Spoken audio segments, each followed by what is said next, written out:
We have so far researched on the original identity of Ravana, Indra, Kumbhakarna, Rama, Sita, Surpanaga, Vali, and Sugriva. We shall look into the fake birth story of Rama later. Vishwamitra was one of the numerous imaginary characters created for distorting the original history behind Ramayana. He was created for creating mystical astras, that is, weapons for Rama, and wed him to Sita. Kindly remember that without these astras, Rama is nothing, a mere mortal, which he really was. After creating the astras for Rama through Yagna, he hears that there is Swayamvara arranged for Sita, and he takes Rama and Lakshmana to Mithilai, the capital of Janahan kingdom. The maid assistants of Sita, who announce the arrival of Rama, speaks of his heroic accomplishments. They were destroying Tadagai, destroying Subahu, and granting Moksha for Ahalya, who was earlier cursed by Gautama Rishi. Many characters, including Vibhishana, Mandodari, etc., were made to parrot these so-called heroic deeds. In reality, all the three were the atrocities that the Jewish Brahmins committed in the Indian soil. They were recorded for the posterity through Rama and Lakshmana character through allegoric anecdotes. That's all. But they were described as though they were heroic and divine deeds. But typical of the Jews, they were created in such a way that if we decode these anecdotes, we shall retrieve the actual historical truth behind these anecdotes. First, we shall decode Ahalya Moksha's story to retrieve the actual historical information linked to it. On the way to Mithilai, Vishwamitra, along with Rama and Lakshmana, were crossing a dilapidated ashram. Rama asks Vishwamitra about this, and Vishwamitra narrates the history behind this. Once upon a time, there was a rishi named Gautama living in this ashram along with his beautiful wife Ahalya. The Indra of Indaloka falls in one-sided love with Ahalya, and his love turns into lust and was badly in need of making love with Ahalya. One day, when Gautama Rishi went out for taking bath, Indra approaches Ahalya in disguise, faking Gautama Rishi. Ahalya, unable to perceive the truth, entertains him, thinking that it was Gautama himself. On return, the original Gautama Rishi found out what happened and cursed Indra to have female sex organs all over his body, and he also cursed Ahalya to turn into stone. Now, Vishwamitra, who knows the past, present, and future, says that this Ahalya is destined to be relieved of her curse when touched by Rama's foot. Hence, he asks Rama to touch a stone statue of Ahalya through his foot. Rama did the same, and Ahalya was relieved of her curse and ascends to heaven. There is a truth hidden in every mystical stories that these Brahmins created. The Jews, who did atrocities all over the world, recorded their deeds in allegoric anecdotes for the posterity. By decoding these anecdotes, we shall retrieve the actual history. These anecdotes were created for teaching the fellow Brahmins in Sankara mats of the real cynical history behind these anecdotes.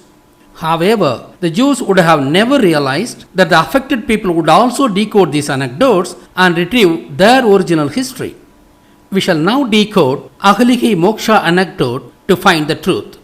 The essence of the anecdote is that the Carnatic music and the Hindustani music, which are currently under the possession of the Brahmins, were looted from ancient Tamils. This is hidden in Ahalya Moksha anecdote. The one who invaded Tamil land during the 3rd century AD and known as Kalapirar was none other than the Parasurama, the Jew from Udupi, Karnataka. It was him who killed more than 10,000 Siddhas of Tamil land, torturing them who never did any wrong to him. By exterminating the whole of Siddha community, he terminated an ancient and original way of life of India called Asivagam, and hence terminated the Gurukula education system of Tamils also completely. It was Parasurama who looted most of the palm leaf manuscripts of Tamils using all kinds of foul means. One of such numerous books that he looted from ancient Tamils was the book of music called as Isainul in Tamil. They took this to Udupi, the place where the Jews landed on their voyage from Israel during the 2nd century AD.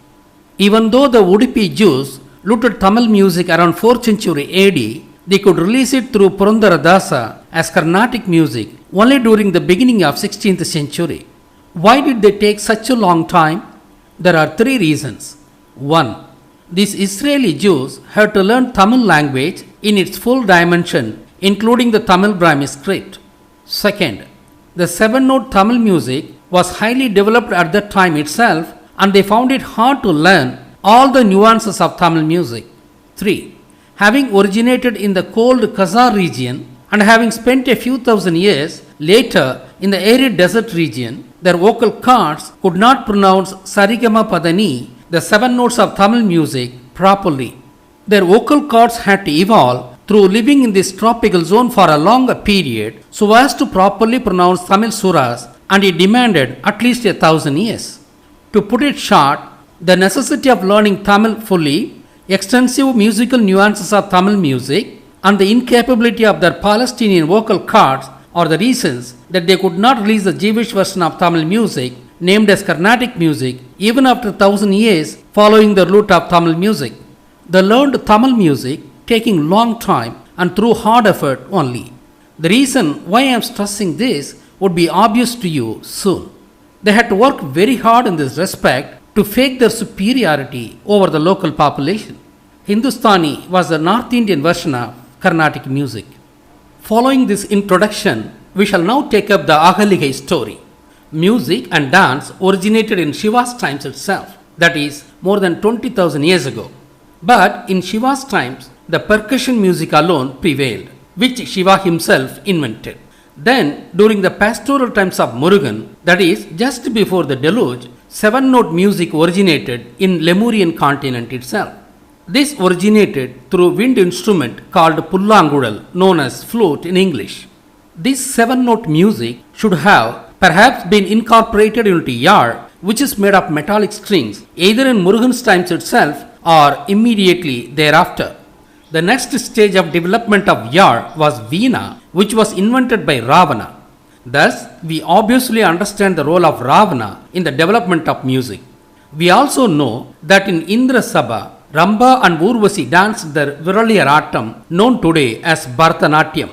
Hence, it was Ravanan's family who contributed hugely to ancient music and dance. The most ancient city in the world named after music was Yarpanam, known as Jaffna today, and it was the capital of Ravana in his times. Hence, the 7-note music and dance reached their pinnacle of development during Ravana-Indra times. It was Indra, the son of Ravana, who invented the tired spokes wheel for the first time in the history of mankind. That is why he was called Sakkara in Tamil, the name of the 8 spokes wheel that he invented. The Nepalese and Tibetans could not pronounce R sound, and hence it was pronounced as Saka instead of Sakkara, which meant Indra. The same way, Indra was known among the Mayans as Chak. 5,000 years ago, the descendants of Indra, known as Saka, migrated to Ganges Delta region for carrying out paddy cultivation.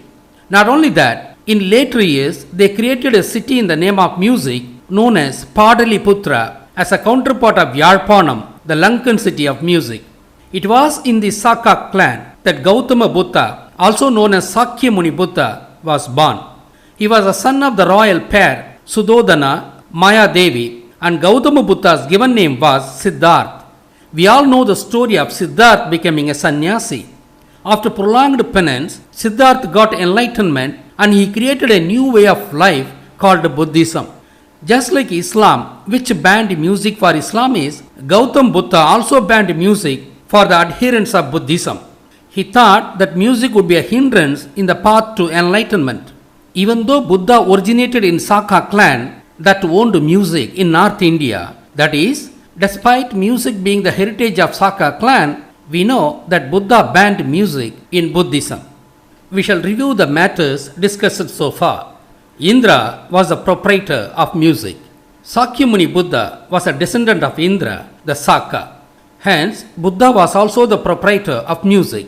But as Buddha considered that music would be a hurdle in the attainment of enlightenment, he banned music in ancient Buddhism.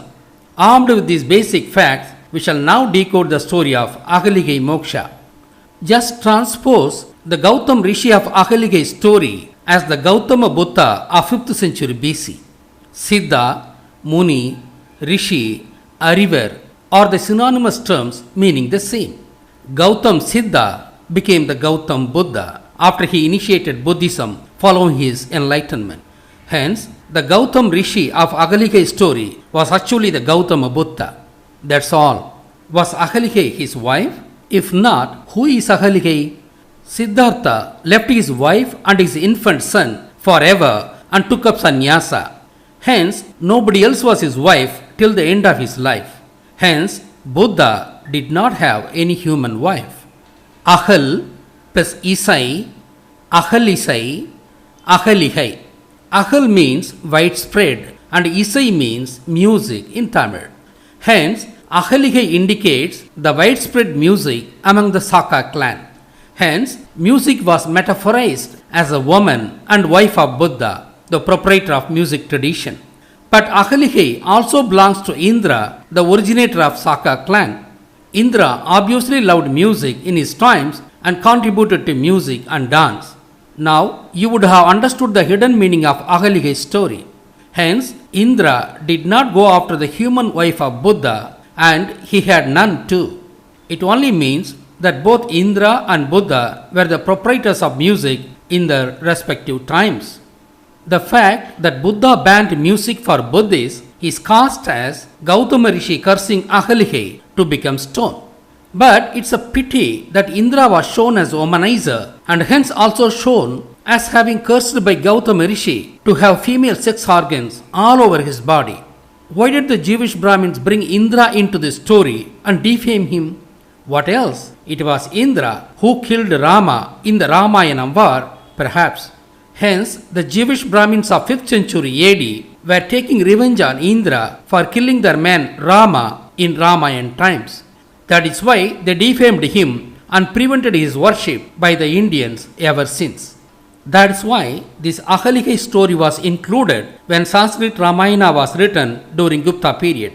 The global Jews use character assassination as one of the methods of destroying their enemies. Hence, they destroyed the fame of Indra by character assassination and prevented his worship by Indians. Hence, following the decoding of the Ahalya story, we understand that Indra was just fond of music named as Ahalya as metaphoric woman by the Jewish Brahmins and she wasn't the physical wife of Buddha and hence Indra was not a womanizer.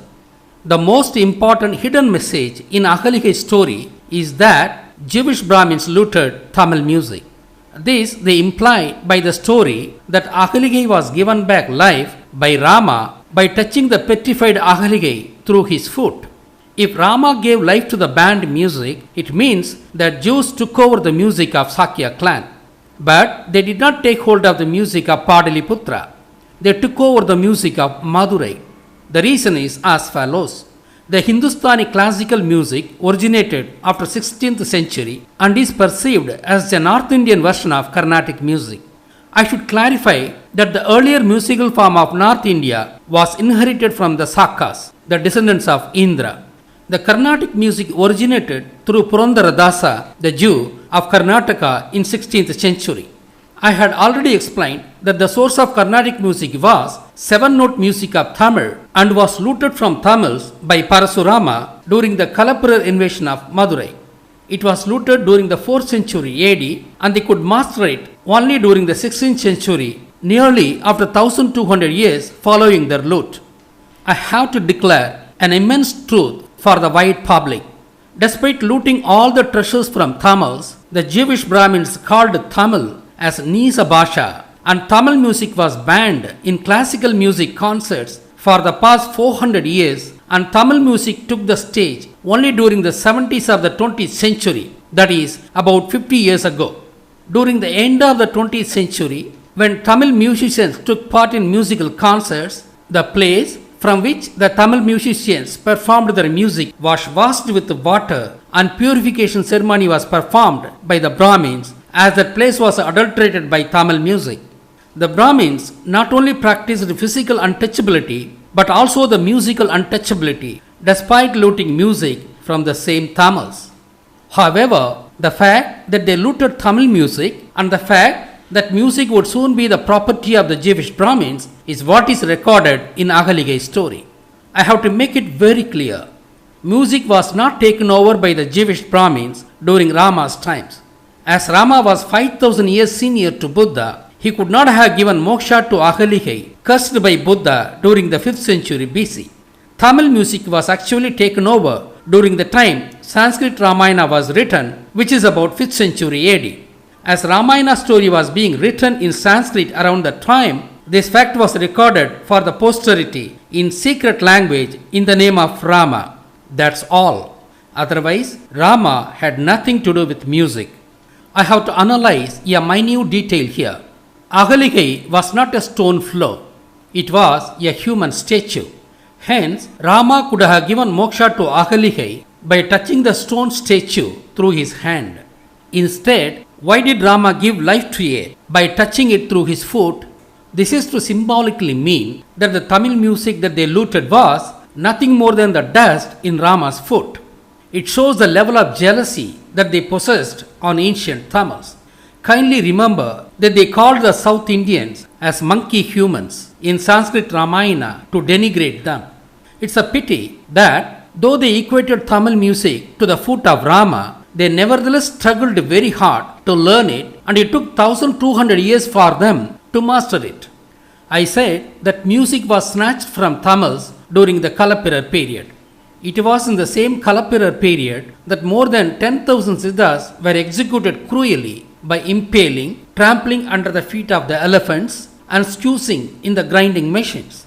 The Jewish Brahmins who recorded the snatching of music from Tamils through Ahalya anecdote should have also recorded the destruction of the entire Siddha community and the consequent destruction of Asivagam also through such allegoric stories.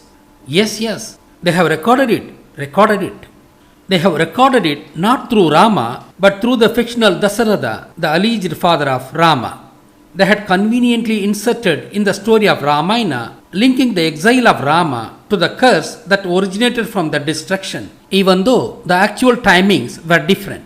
The major destruction of Asivagam happened in 3rd and 4th century AD, and Ramayana was written around 5th century AD. Though the actual destruction of Asivagam happened in Parasurama's times only, they were using Sanskrit Ramayana just to record the fact, though this destruction did not happen in Rama's times. Let us see how they recorded it. It seems that Dasaratha possessed an uncanny ability of shooting animals with arrows simply with the help of the sounds they make without even looking at the animals. On one such a shooting spree, in the night time, on the banks of Sarayu river, he heard the sound of an elephant drinking water. But after shooting the arrow in the direction of the sound, instead of hearing the trumpet of the elephant, Dasaratha heard the dying cry of a human. Dasaratha then rushed to that spot to find a man named Sramana wailing. He offers apology to that man called Sramana and learns that he has aged and blind parents whom he carries place to place in a kavadi. Dasaratha then reaches to his parents and confessed to them that he had killed their son Sramana by accident. They then curse him that, like the way they are dying due to the death of their beloved son, Dasaratha also would die following the separation of his beloved son. The Sanskrit Ramayana story was built on the premise of that curse and the following departure of Rama Lakshmana to the forest. Dasaratha, unable to bear the separation, breathes his loss. We shall now decode the Sramana hunting anecdote to find what it actually means. Ancient Tamil way of life was called Amanam, Samanam and Asivagam, all pointing to the same.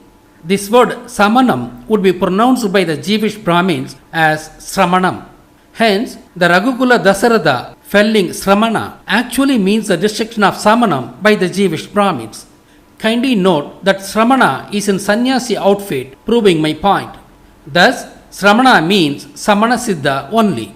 If you find it difficult to recognize that Sramana means Samana Siddha, he is being specifically called as Sramana Kumara to suggest that it refers to the way of life initiated by Murugan, known as Kumara. It was Murugan, the Kumara, who initiated Samanam 10,000 years ago. If you still find it difficult to accept that Sramana Kumara means Samana Siddha, they had given another subtle indication, again pointing to Murugan, saying that Sramana Kumara carried his parents in Kavadi. Kavadi is known after Murugan, who created it as war logistical support system in his times. If we are still dull-headed to accept it, they had given the ultimate clue that Dasaratha killed Sramana Kumara thinking that it was an elephant. Elephant is the symbol of Asivakam. Hence, through the Sramana anecdote, they had given plenty of clues to suggest that the Jewish Brahmins destroyed Asivakam by exterminating all the Siddhas. The last clue is worth considering. No one would hunt an elephant. Actually, the kings went for hunting animals to sharpen their warring skills. Hence, they always hunted fast-moving animals like deers, lions and tigers, etc. There is no point in hunting a slow-moving animal like elephant. Elephant was a sacred animal. Moreover, kings had elephant battalions too in their army. Hence, no king would ever hunt an elephant. Despite this fact, if they mentioned that Dasaratha killed Sramana Kumara thinking that it was elephant, then they should have devised it to suggest that Sramana Kumara was nothing but Samana Siddha, whom the elephant represents. We shall now reveal more of hidden messages in Sramana Kumara killing. Dasaratha shot him in the night time. The symbolic meaning is that the Kalapara period, which destroyed Asivakam, was a dark period in the history of Tamils. Dasaratha closed his eyes when he shot the arrow. The symbolic meaning is that it was a most cruel destruction, thus acknowledging the fact that the Siddhas were impaled. Sramana Kumara parents were shown very aged, which means Sramana was an ancient way of life. Why should his parents be shown as blind? It symbolically means that Tamils were gullible and naive, that they could not identify the evil designs of the Jewish Brahmins. They mean that Tamils were blind even with open eyes. Yes, they mean it. Thus, Sramana Kumara killing by Raghukula Dasaratha symbolically expresses the destruction of Asivakam by the Jewish Brahmins. Thus, the Jewish Brahmins recorded that Asivakam was destroyed and Tamil music was looted during Kalaprar period through Sramana killing and Ahalya Moksha respectively in Sanskrit Ramayana written soon after these incidents. As a final word, Indra was not lustful womanizer and he was not cursed by any sage ever to have female sex organs all over his body. Hence, Indra's worship should resume in India as a symbol of restoring the liberties of the native people of this great country.